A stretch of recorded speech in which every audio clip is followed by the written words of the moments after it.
murid SD Pelangi Jimbaran. Apa kabarnya semua anak-anak?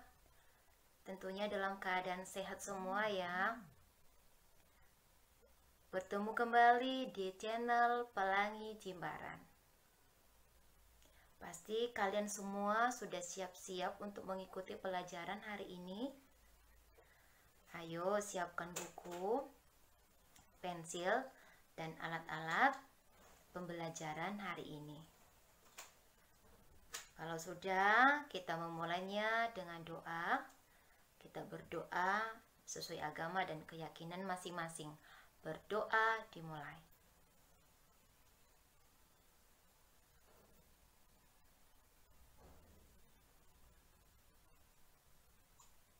Berdoa selesai.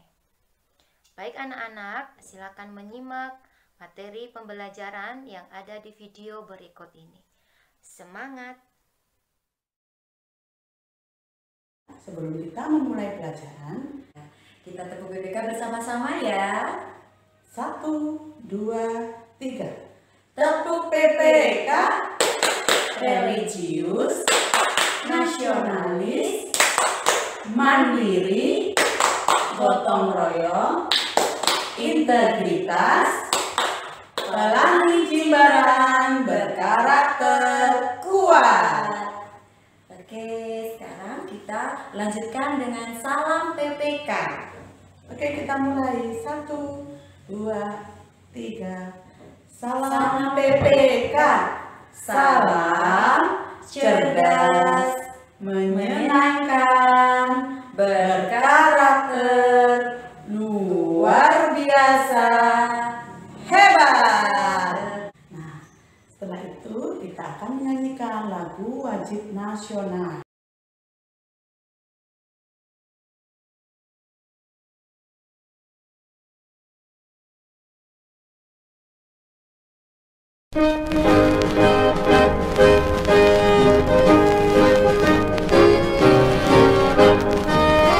Dari Sabang sampai Merauke, terjajar pulau-pulau, sambung menyambung menjadi satu. Itulah Indonesia, Indonesia tanah airku. Aku berjanji padamu, menjunjung tanah airku, tanah airku Indonesia.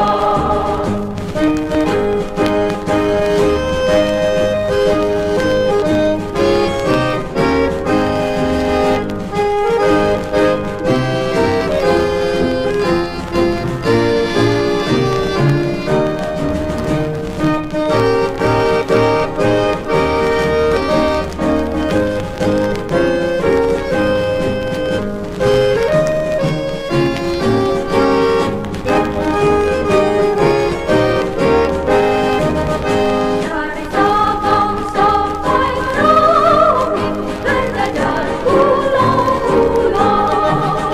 sambung menyambung menjadi satu. Itulah Indonesia, Indonesia tanah airku. Aku berjanji padamu, menjunjung tanah airku, tanah airku Indonesia. Dari Sabang sampai Merauke, terjajar pulau-pulau, sambung menyambung menjadi satu. Itulah Indonesia, Indonesia tanah airku. Aku berjanji padamu, menjunjung tanah airku, tanah airku Indonesia.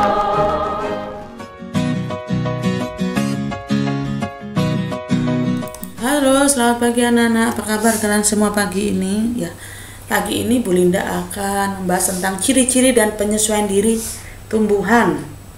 Nah, muatannya apa? Muatannya IPA. Tema 2, subtema 1 ya, kelas 6. Nanti tolong perhatikan apa yang Bu Linda jelaskan ya, simak baik-baik. Bagaimana tumbuhan beradaptasi? Nah, beberapa faktor yang mempengaruhinya, ya, mempengaruhi tumbuhan beradaptasi itu faktor apa saja? Ada faktor tanah, ya, kemudian air, udara, sinar matahari, iklim, dan cuaca. Nah, ini sangat mempengaruhi tumbuhan untuk beradaptasi, ya. Nah, sekarang tempat hidup tumbuhan itu beradaptasi di mana saja, yaitu di dataran rendah. Contohnya padi, jagung, tebu, dan singkong, ya. Kalau dataran tinggi, ya, kopi, teh, dan cengkeh. Kemudian pesisir pantai, nipah, bakau, dan kelapa. Pegunungan, di pegunungan tuh pinus, jati. Kemudian di gurun, kaktus, dan pohon kurma. Nah, itu adalah tempat hidup tumbuhan. Tetapi ada jenis-jenis tumbuhan berdasarkan tempat adaptasinya. Nanti Bu Linda jelaskan, ya. Contohnya di sini misalkan tumbuhan jenis xerophyt. Apa sih xerophyt ini?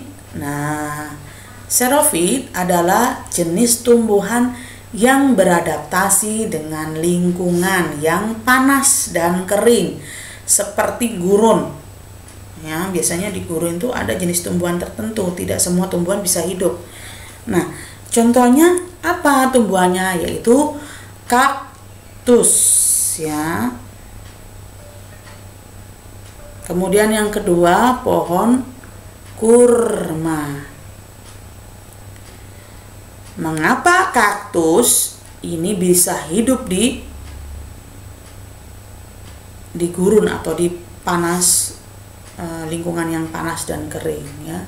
Di sini kita bisa lihat ciri-cirinya, ya. Pada tumbuhan xerophyt itu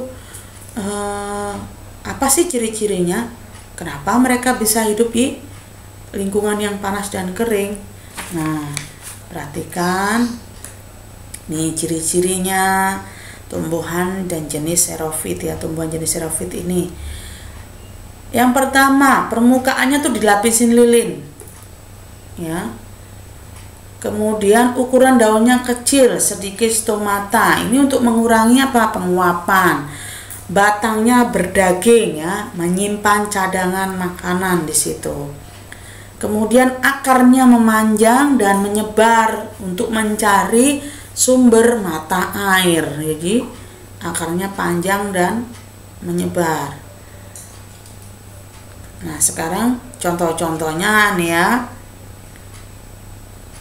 Tumbuhan sansevieria. Nih bisa kita lihat, ya, sansevieria ini bisa kita jumpai di lingkungan kita. Ini biasanya untuk hiasan di dalam rumah, ya. Tumbuhan ini tidak memerlukan air yang banyak, ya. Kita bisa menyiraminya 3 hari sekali. Bu Linda juga punya nih, ya, tumbuhan ini di rumah. Cara menanamnya cukup mudah. Kemudian lidah buaya. Nah, lidah buaya juga sama, ya.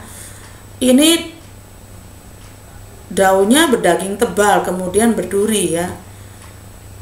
Ya, di sini daunnya berdaging tebal untuk menyimpan cadangan makanan, ya. Kemudian tumbuhan apa ini? Adenium, ya, Kamboja. Ini batangnya tebal untuk menyimpan cadangan makanan. Stomatanya sedikit, ya. Biasanya di tempat-tempat panas, ya, lingkungan yang panas ini dia bisa tumbuh. Kemudian buah naga. Buah naga ini hampir sama dengan sejenis kaktus, ya. Dia daunnya nih tebal sekali, ya. Ini untuk menyimpan cadangan makanan. Lalu selanjutnya adalah hidrofit. Apa sih hidrofit itu? Hidrofit adalah jenis tumbuhan yang hidup di air atau perairan.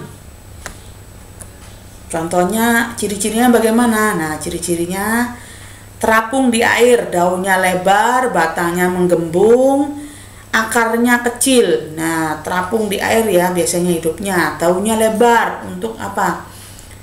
Untuk membantu penguapan. Batangnya menggembung. Ini untuk supaya apa? Tanaman tersebut mudah mengapung ya. Akarnya kecil ya untuk menyerap air itu. Nah, seperti contohnya teratai ya. Daunnya lebar ya. Kemudian eceng gondok. Nah, lihat ini batangnya menggembung, ini untuk supaya tanaman ini mudah mengapung di air ya. Batangnya menggembung, akarnya kecil karena untuk menyerap air, jadi tidak susah untuk mencari air, jadi makanya akarnya kecil untuk penyerapan air. Kemudian kangkung air, nih kangkung air bisa kalian lihat di kalau kalian lingkungannya ada persawahan, biasanya kangkung air ini hidup ya di dekat area-area persawahan begitu yang ada airnya ya. Ini, nah kangkung air ini juga begitu, batangnya ini berongga menggembung untuk mengapung ya. Nah semanggi ya, tumbuhan semanggi ini juga hidup di air, biasanya di persawahan ini ada ya. Kalau kalian temui yang rumahnya lokasinya dekat persawahan, ini pasti ada tanaman-tanaman yang hidup di air atau hidrofit ini ya. Lalu kemudian higrofit. Higrofit ini adalah jenis tumbuhan yang hidup di daerah lembab atau basah. Ciri-cirinya bagaimana? Ciri-cirinya daunnya tipis dan lebar, stomatanya banyak. Contohnya apa? Contohnya dedalu, nih tumbuhan yang rimbun ya. Dedalu ini suka hidup di daerah yang lembab atau basah. Kemudian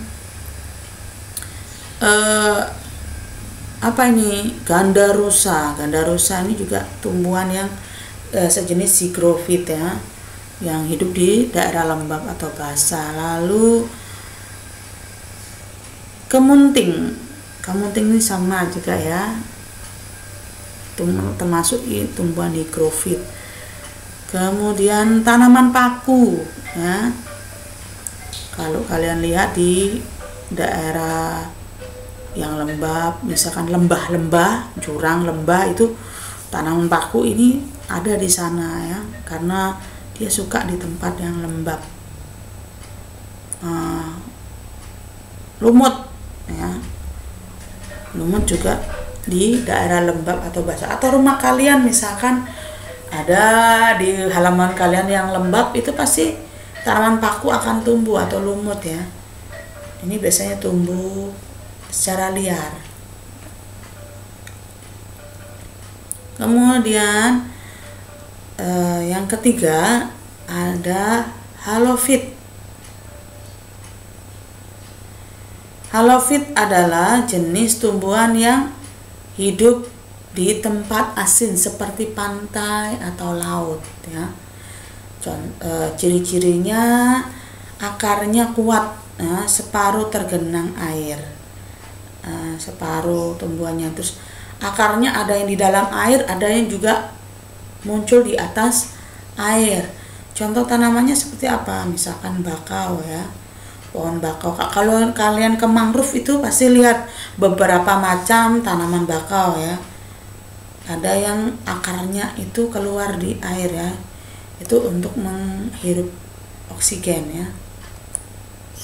Kemudian di sini ada paku laut. Ini juga di tempat asin. Nah, daerah pantai ya, atau rawa-rawa, yang pokoknya yang di tempat asin. Kemudian ini apa, Nana? Ini adalah Salicornia europaea ya.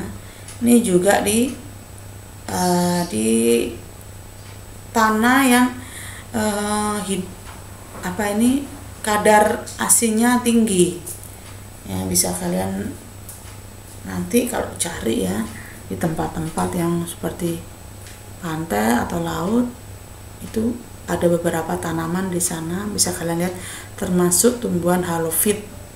Ya, pokoknya yang di daerah pantai laut itu termasuk jenis halofit ya. Yang kelima yaitu mesofit. Mesofit adalah jenis tumbuhan yang dapat hidup di daerah yang tidak terlalu kering dan tidak terlalu basah.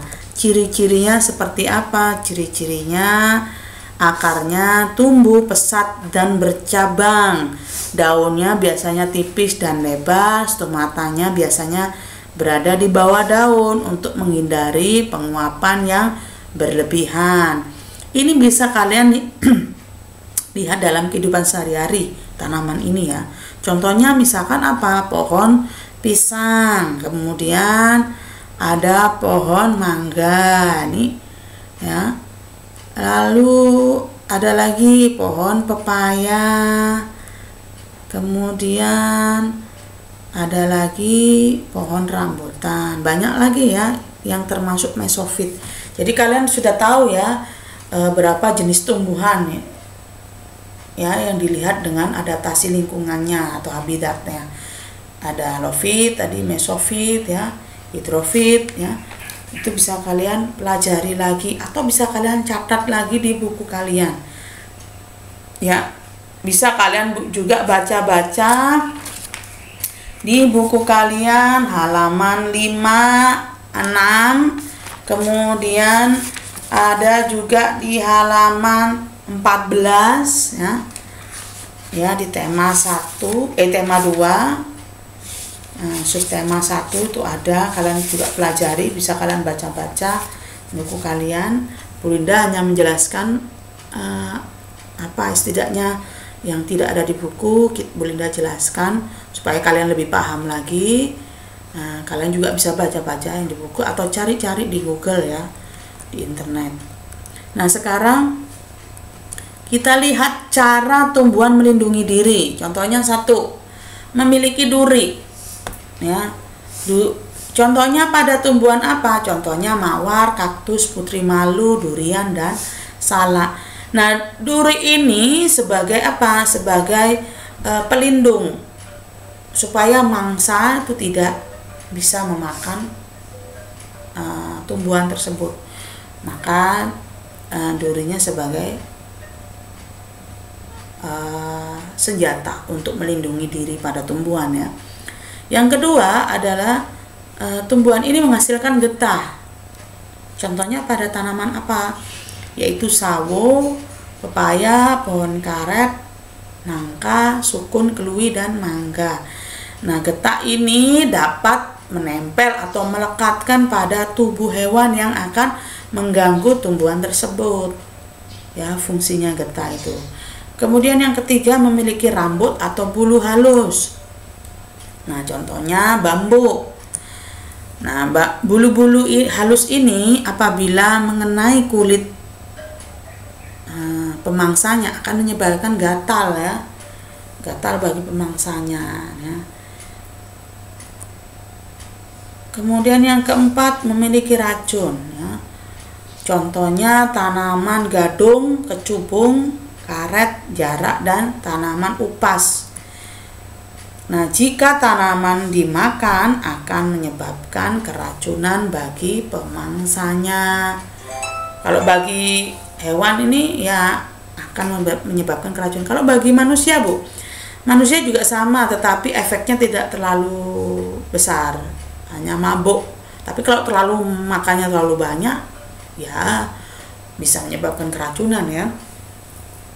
Kemudian yang kelima, memiliki minyak beraroma. Aromanya ini sangat menyengat ya. Contohnya seperti tomat, cabai, dan bunga bangkai. Dengan aroma tersebut, hewan enggan untuk mendekati atau memakan bagian-bagian tumbuhan tersebut. Kalau misalkan pada tumbuhan misalkan bunga bangka ya. Bunga bangka ini memiliki aroma hanya untuk menarik perhatian serangga. Kalau serangga kan suka aroma yang tidak enak seperti bangka itu datang. Tapi kalau seperti misalkan pemakan tanaman ya, misalkan ada hewan-hewan tertentu yang makan tanaman, nah itu tidak suka dengan bau-bau aroma yang menyengat ini. Makanya aroma ini hanya khusus untuk hewan tertentu untuk menarik perhatian supaya mau datang, tetapi hanya hewan tertentu yang tidak suka aroma tersebut. Nah, sekarang memiliki cairan berasa. Contohnya pada tumbuhan apa? Kopi, cengkeh, pohon asam, belimbing, dan belimbing wulu. Ini kopi ini kan pahit, cengkeh juga pahit, pohon asam itu asam banget ya, belimbing juga. Ya, cairan berasanya seperti itu. Ada yang pahit, asam banget ya, seperti itu ya. Nah, ini adanya rasa tersebut menyebabkan hewan tidak mau memakan buahnya karena pahit atau terlalu asam ya. Yang ketujuh, memiliki biji yang keras. Jadi susah hewan yang untuk memakannya. Contohnya pada tumbuhan apa? Kelapa sawit dan salak. Ya. Kulitnya kan kalau biji kulitnya keras, terus akar yang melindungi kulitnya keras, bijinya juga keras. Jadi ya melindungi diri dari mangsa. Itu tadi ciri dan adaptasi pada tumbuhan, adaptasi lingkungan pada tumbuhan. Kalau kalian belum paham, bisa kalian ulang lagi video pembelajaran ini, atau kalian baca bukunya. Bisa kalian cari di ensiklopedia juga bisa, supaya kalian lebih paham. Jadi semoga video ini bermanfaat dan sampai jumpa di video pembelajaran berikutnya. Terima kasih. Wow, bagaimana pembelajaran hari ini anak-anak? Menyenangkan tidak? Kalau masih ada hal-hal yang masih belum dipahami, silakan ditonton ulang di channel Pelangi Jimbaran. Sampai jumpa di video pembelajaran berikutnya.